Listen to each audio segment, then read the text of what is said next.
शांतता समिती सदस्य व नागरिकांनी आपल्या परिसरातील बेकायदेशीर बाबींची माहिती पोलिसांना दिली पाहिजे. उत्सव साजरे करताना नियमांचे पालन करावे, योग्य बंदोबस्त देऊ असं सांगून पोलीस आयुक्त एम राजकुमार यांनी बैठकीला आलेल्या उपस्थितांना रमजान ईद निमित्त शुभेच्छा दिल्या.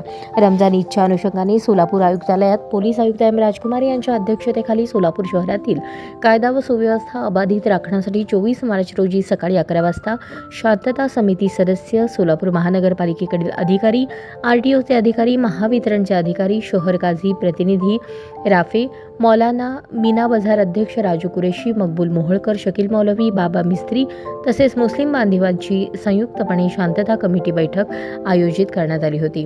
प्रारंभी पोलीस उपायुक्त गुन्हे डॉ. दीपाली काळे यांनी प्रास्ताविकात बैठक आयोजित करण्याचा उद्देश स्पष्ट केला. त्यानंतर बैठकीस उपस्थित शांतता समिती सदस्य आणि इतरांनी समस्या आणि सूचना मांडल्या.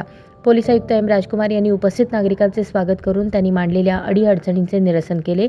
त्यानंतर बोलताना ते म्हणाले, उत्सव साजरा करताना बऱ्याच वेळेस कायदेशीर बाबींचे उल्लंघन होत असते.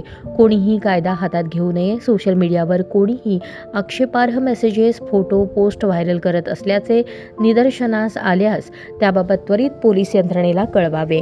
कोणताही अनुचित प्रकार निदर्शनास आल्यास पोलिसांशी संपर्क साधावा. या बैठकीत पोलीस आयुक्त एम राजकुमार, पोलीस उपायुक्त गुन्हे डॉ. दीपाली काळे, पोलीस उपायुक्त परिमंडळ विजय कबाडे, सहाय्यक पोलीस आयुक्त प्रताप पोमण, यशवंत गवारी, सुधीर खिराडकर, नियंत्रण कक्ष तसेच सोलापूर महानगरपालिकेकडील अतिरिक्त आयुक्त अकुलवार, RTO, महावितरणचे अधिकारी तसेच सर्व पोलीस ठाण्याचे प्रभारी अधिकारी, पोलीस अंमलदार, शांतता कमिटीचे सदस्य व पत्रकार बंधू उपस्थित होते.